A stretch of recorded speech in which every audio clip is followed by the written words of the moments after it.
ಇಂದು ವಿಶ್ವ ಒಂದು ಹೊಸ ಸಮಸ್ಯೆಯನ್ನು ಎದುರಿಸ್ತಾ ಇದೆ. ಅದೇನೆಂದರೆ ಕೊರೋನಾ ಅನ್ನುವಂಥ ಒಂದು ವ್ಯಾಧಿ. ಅದು ಎಲ್ಲರನ್ನೂ ಕೂಡ ಬೆಚ್ಚಿ ಬೀಳಿಸಿದೆ. ಯಾಕೆಂದರೆ ಮನುಷ್ಯ ಜನಾಂಗಕ್ಕೆ ಅಪಾಯ ಬರುವಂಥ ಸೋಂಕು ರೋಗವಾಗಿದೆ. ಈ ಹಿಂದೆ ಪ್ರಪಂಚದಲ್ಲಿ ಅನೇಕ ಬಾರಿ ಪ್ಲೇಗು ಮತ್ತು ಬೇರೆ ಬೇರೆ ರೀತಿಯ ವ್ಯಾಧಿಗಳು ಬಂದು ಜನರನ್ನು ಸಾವಿರಾರು ಸಂಖ್ಯೆಯಲ್ಲಿ ಕೊಂಡು ಹೋಗಿದ್ದಾವೆ. ಈ ಪ್ಲೇಗು ಮತ್ತು ಮುಂತಾದ ಸೋಂಕು ರೋಗಗಳು ಬಂದಾಗ ಅದಕ್ಕೆ ಪರ್ಯಾಯವಾದ ಔಷಧಿ ಇರಲಿಲ್ಲ ಮತ್ತು ಅದಕ್ಕೆ ಬೇಕಾದಂಥ ಸವಲತ್ತುಗಳು, ವೈದ್ಯಕೀಯ ಸವಲತ್ತುಗಳಾಗಿರಲಿಲ್ಲ ಮತ್ತು ಮಾಹಿತಿ ಇರಲಿಲ್ಲ. ಎಷ್ಟು ಜನ ಸತ್ತರು, ಎಷ್ಟು ಜನ ಬದುಕಿದ್ರು, ಎಷ್ಟು ನರಳಿದ್ರು ಅನ್ನೋದಕ್ಕೆ ಲೆಕ್ಕ ಇಲ್ಲ. ಆದರೆ ಇವತ್ತು ಮಾಧ್ಯಮಗಳ ಸಹಾಯದಿಂದ ಇಡೀ ವಿಶ್ವದಲ್ಲಿ ಜಾಗೃತಿ ಉಂಟಾಗಿದೆ.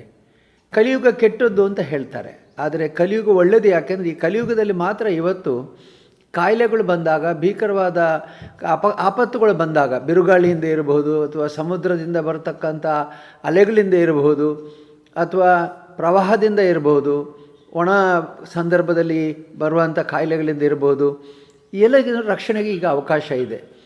ಇವತ್ತು ಕೊರೋನಾ ವ್ಯಾಧಿ ಕೂಡ ಎಲ್ಲಿ ಹುಟ್ಟಿತೋ, ಎಲ್ಲಿ ಬೆಳೆಯಿತೋ ಅದು ನಮಗೆ ಮುಖ್ಯ ಅಲ್ಲ. ಆದರೆ ನಮ್ಮ ರಕ್ಷಣೆ ಮಾಡಿಕೊಳ್ಳೋದು ನಾವು ಬಹಳ ಮುಖ್ಯ.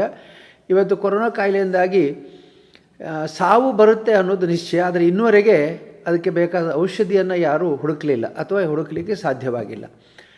ಅದಕ್ಕಾಗಿ ಶ್ರೀ ಮಂಜುನಾಥ ಸ್ವಾಮಿಯನ್ನು ಪ್ರಾರ್ಥಿಸೋಣ. ಆದರೆ ಅದುವರೆಗೆ ನಾವು ಹೇಗೆ ನಮ್ಮನ್ನು ನಾವು ರಕ್ಷಿಸ್ಕೊಳ್ಬೇಕು ಅನ್ನೋದು ಬಹಳ ಮುಖ್ಯ. ಹಾಗಾಗಿ ಮೊದಲನೇದಾಗಿ ನಮ್ಮ ಕೇಂದ್ರ ಸರ್ಕಾರದಿಂದ ಪ್ರಧಾನಿಗಳಾದಂಥ ಶ್ರೀ ನರೇಂದ್ರ ಮೋದಿಜಿಯವರು ಒಂದು ಒಳ್ಳೆಯ ಸಂದೇಶವನ್ನು ಕೊಟ್ಟು ಬಹಳ ಕಟುವಾದ ತೀರ್ಮಾನವನ್ನು ಕೈಗೊಂಡಿದ್ದಾರೆ. ಒಂದು ದೇಶ ಲಾಕ್ಡೌನ್ ಮಾಡೋದು ಅಂತಂದರೆ ಪ್ರಧಾನಿಗೆ ಬಹುಶಃ ಅದಕ್ಕಿಂತ ದೊಡ್ಡ ಸವಾಲು ಇರಲಿಕ್ಕಿಲ್ಲ. ಅವರು ಅದನ್ನು ಸವಾಲನ್ನು ತೆಗೆದುಕೊಂಡು ಇವತ್ತು ಕಡ್ಡಾಯವಾಗಿ ಎಲ್ಲರೂ ಕೂಡ ಲಾಕ್ಡೌನ್ ಮಾಡಿಕೊಳ್ಳಿ, ಮನೆ ಒಳಗೆ ಉಳಿಯಿರಿ ಅಂತ ಸಂದೇಶವನ್ನು ಕೊಟ್ಟಿದ್ದಾರೆ. ನನಗೆ ಒಂದು ರೀತಿಯಲ್ಲಿ ಸಂತೋಷ ಏನು ಅಂತಂದರೆ 99% ಜನ ಇದನ್ನು ಭಾಳ ಚೆನ್ನಾಗಿ ಒಪ್ಪಿಕೊಂಡಿದ್ದಾರೆ, ಅರ್ಥೈಸಿಕೊಂಡಿದ್ದಾರೆ. 1% ಜನ ಯಾರು ಅವಿಧೇಯತೆಯಿಂದ ಇದ್ದಾರೆ ಅವರನ್ನು ಒಂದು ಕ್ಷಣಕ್ಕೆ ನಾವು ಮರೆತರೆ 99% ಜನ ವಿಧೇಯರಾಗಿ ಸತ್ಪ್ರಜೆಗಳಾಗಿ ಸಂಪ್ರದಾಯವನ್ನು ಬೆಳೆಸಿದ್ದಾರೆ ಅನ್ನೋದು ನನಗೆ ತುಂಬ ಸಂತೋಷ. ನಮ್ಮ ದೇವಸ್ಥಾನಕ್ಕೆ ಶ್ರೀ ಮಂಜುನಾಥ ಸ್ವಾಮಿ ದರ್ಶನಕ್ಕೆ ಎಷ್ಟು ಜನ ಬರ್ತಾರೆ ನಿಮಗೆ ಗೊತ್ತಿದೆ. ಆದರೆ ಕಳೆದ ಒಂದು ವಾರದಿಂದ ಒಬ್ಬ ವ್ಯಕ್ತಿ ಕೂಡ ದರ್ಶನಕ್ಕೆ ಬರಲಿಲ್ಲ. ಹಾಗಾಗಿ ಒಬ್ಬ ವ್ಯಕ್ತಿ ದರ್ಶನಕ್ಕೆ ಬರಲಿಲ್ಲ ಅನ್ನೋದು ಮುಖ್ಯ ಅಲ್ಲ. ಯಾರೊಬ್ಬರು ಬಂದು ಅಂತೇಳಿ ನಾವು ಹುಡುಕೋ ಅವಶ್ಯಕತೆಯೇ ಇಲ್ಲ. ಇವತ್ತು ನಾನು ಯಾರು ಈ ಶಿಸ್ತನ್ನು ಪಾಲಿಸಿದ್ದೀರಿ ನಿಮಗೆಲ್ಲ ಅಭಿನಂದನೆಗಳನ್ನು ಕೊಡ್ತೇನೆ. ಮಂಜುನಾಥ ಸ್ವಾಮಿ ಆಶೀರ್ವಾದ ಮಾಡಲಿ ಅಂತ ನಿಮಗೆ ಹೇಳ್ತೇನೆ. ಉಳಿದವರಿಗೆ ಒಂದು ಸಂದೇಶ ಇದೆ ನೋಡಿ. ಇದು ಸ್ವಲ್ಪ ಅಭ್ಯಾಸ ಇಲ್ಲದ ಒಂದು ಸಂದರ್ಭ. ನೀವೆಲ್ಲರೂ ಕೂಡ ಮನೆ ಒಳಗೆ ಇರಿ, ಮನೆಗೆ ಹೊರಗೆ ಬರಬೇಡಿ. ಸಾಧ್ಯವಾದಷ್ಟು ಮಟ್ಟಿಗೆ ನಿಮ್ಮ ಆಹಾರ ವಿಹಾರ ವಿಚಾರಗಳನ್ನು ಮನೆ ಒಳಗೆ ಇಟ್ಕೊಳ್ಳಿ. ಕುಟುಂಬದವರ ಜೊತೆಗೆ ಸಮಯವನ್ನು ಕಳೆಯೋದಕ್ಕೆ ಇದು ಒಳ್ಳೆಯ ಅಭ್ಯಾಸ, ಒಳ್ಳೆಯ ಸಮಯ. ಆದರೆ ಎಷ್ಟೋ ಮನೆಯಲ್ಲಿ, ಸಣ್ಣ ಮನೆಗಳಲ್ಲಿ, ಮಧ್ಯಮ ವರ್ಗ ಮತ್ತು ಶ್ರೀಸಾಮಾನ್ಯರ ಮನೆಗಳಲ್ಲಿ ಎಲ್ಲರೂ ಒಟ್ಟಿಗೆ ಇರೋದು ಕಷ್ಟವಾದೀತು. ದುಡಿಮೆ ಹೋಗುವ ಗಂಡಸರು ಮನೆಗೆ ಒಳಗೆ ಇದ್ದುಕೊಂಡು ಚಡಪಡಿಸ್ತಾರೆ.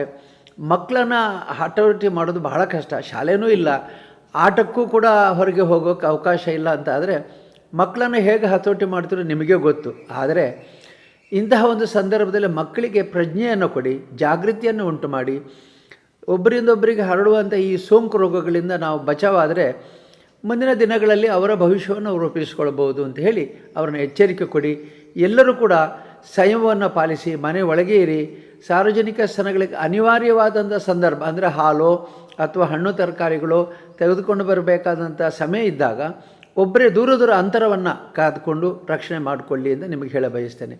ಇನ್ನೊಂದು ಮಾತು, ಈ ಸಂದರ್ಭದಲ್ಲಿ ನೀವು ಆರೋಗ್ಯವನ್ನು ರಕ್ಷಣೆ ಮಾಡಿಕೊಳ್ಳೋದು ಬಹಳ ಮುಖ್ಯ ಇದೆ. ಹೇಗೆ ಆರೋಗ್ಯ ರಕ್ಷಣೆ ಮಾಡಿಕೊಳ್ಳೋದು ಅಂತಂದರೆ, ಸಾಮಾನ್ಯವಾಗಿ ಈ ಸಂದರ್ಭದಲ್ಲಿ ಸಣ್ಣ ಮನೆಗಳಲ್ಲಿ ಹೊರಗೂ ವ್ಯವಹಾರಕ್ಕೆ ಹೋಗಲಿಕ್ಕೆ ಸಾಧ್ಯವಿಲ್ಲದೆ ವಾಯುವಿಹಾರ ಹೋಗೋದು ಮಾಡದಿದ್ದರೆ ಯೋಗವನ್ನು ಅಭ್ಯಾಸ ಮಾಡಿ.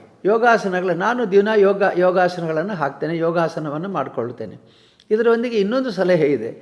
ಈಗ ನಮ್ಮ ಹಿಂದೂಗಳಲ್ಲಿ ಎಲ್ಲರೂ ಕೂಡ ದೇವರ ಪೂಜೆಯನ್ನು ಮಾಡ್ತೀರಿ. ಆದರೆ ಹಿಂದಿನ ಕಾಲದ ಹಾಗೆ ಇವತ್ತು ಯಾರು ಕೂಡ ವ್ರತ ನಿಯಮದಿಂದ ಪೂಜೆ ಮಾಡೋದಿಲ್ಲ. ಬರೀ ನಮಸ್ಕಾರ ಮಾಡೋದು, ಊದುಪತ್ತಿ ಹಿಡಿಯೋದು, ಗಂಧ ಹಿಡಿಯೋದು, ಆರತಿ ಹಿಡಿಯೋದು ಮಾಡ್ತೀರಿ. ಅದರ ಬದಲಾಗಿ ಗಂಡಸರು ಕಡ್ಡಾಯವಾಗಿ 6ರಿಂದ 11 ಸೂರ್ಯ ನಮಸ್ಕಾರ ಅಥವಾ ದೀರ್ಘದಂಡ ನಮಸ್ಕಾರ ಮಾಡಿದರೆ ಅದು ದೊಡ್ಡ ವ್ಯಾಯಾಮ. ಅದು ಮಹಿಳೆಯರು ಅಡ್ಡಬಿದ್ದು ನಮಸ್ಕಾರ ಮಾಡಬೇಕು. ದೀರ್ಘದಂಡ ನಮಸ್ಕಾರ ಅವರು ಮಾಡಬಾರ್ದು, ಪಂಚಾಂಗ ನಮಸ್ಕಾರವನ್ನು ಅವ್ರು ಮಾಡಬೇಕು. ಅವರು ದಿನ ಮಾಡಿ ಎದ್ದು ಒಂದು ಸಲ 5 ಸಲ ಅಥವಾ 6 ಸಲ ಅಥವಾ 11 ಸಲ ಅವರು ಎದ್ದು ಮಾಡಿ, ಅದೇ ದೊಡ್ಡ ವ್ಯಾಯಾಮ ಆಗುತ್ತೆ. ಹೊಟ್ಟೆಯ ಎಲ್ಲ ಸ್ನಾಯುಗಳು ಕೂಡ ಅದು ವ್ಯಾಯಾಮ ಕೊಡ್ತದೆ. ಅದೇ ರೀತಿಯಲ್ಲಿ ನಾವು ಬಗ್ಗಿ ನಮಸ್ಕಾರ ಮಾಡೋ ರಕ್ತ ಸಂಚಾರ ಹೆಚ್ಚಾಗುತ್ತೆ. ಆಮೇಲೆ ಉಸಿರಾಟದ ವ್ಯವಸ್ಥೆ ಹೆಚ್ಚಾಗುತ್ತೆ ಮತ್ತು ಕೈಕಾಲುಗಳೆಲ್ಲ ಸಡಿಲವಾಗುತ್ತೆ. ಇದರಿಂದಾಗಿ ಎಲ್ಲರೂ ಕಡ್ಡಾಯವಾಗಿ ಗಂಡಸರು ದೀರ್ಘದಂಡ ನಮಸ್ಕಾರ, ಹೆಣ್ಗಸರು ಅಡ್ಡಬಿದ್ದು ನಮಸ್ಕಾರ ಮಾಡುವ ಪರಿಪಾಠವನ್ನು ಬೆಳೆಸ್ಕೊಂಡ್ರೆ ತುಂಬ ನಿಮಗೆ ಅದರಿಂದ ಆರೋಗ್ಯಕ್ಕೆ ಒಳ್ಳೆಯದಾಗುತ್ತೆ. ಮಿತವಾದ ಆಹಾರ ಇರಲಿ. ಸ್ವಾಭಾವಿಕವಾಗಿ ಬೇಕಾದಷ್ಟು ಆಹಾರ ಸಿಗೋದಿಲ್ಲ, ಹೋಟ್ಲ ಆಹಾರ ನಿಮಗಂತೂ ಈಗ ಸಿಗೋದಿಲ್ಲ, ನಿಮ್ಮ ಪುಣ್ಯ. ಆದರೆ ಹಿತ ಬುಕ್ ಮಿತ ಬುಕ್ ಅನ್ನುವ ಹಾಗೆ ಹಿತವಾದ ಆಹಾರ ಮಿತವಾದ ಆಹಾರ ಸೇವನೆ ಮಾಡಿ. ಮಕ್ಕಳಿಗೆ ಕೂಡ ಮನೆಯಲ್ಲಿ ವ್ಯಾಯಾಮಗಳನ್ನು ಹೇಳಿಕೊಡಿ, ಯೋಗಾಸನಗಳನ್ನು ಹೇಳಿಕೊಡಿ, ಒಳ್ಳೆಯ ಸಂಸ್ಕಾರವನ್ನು ಹೇಳಿ.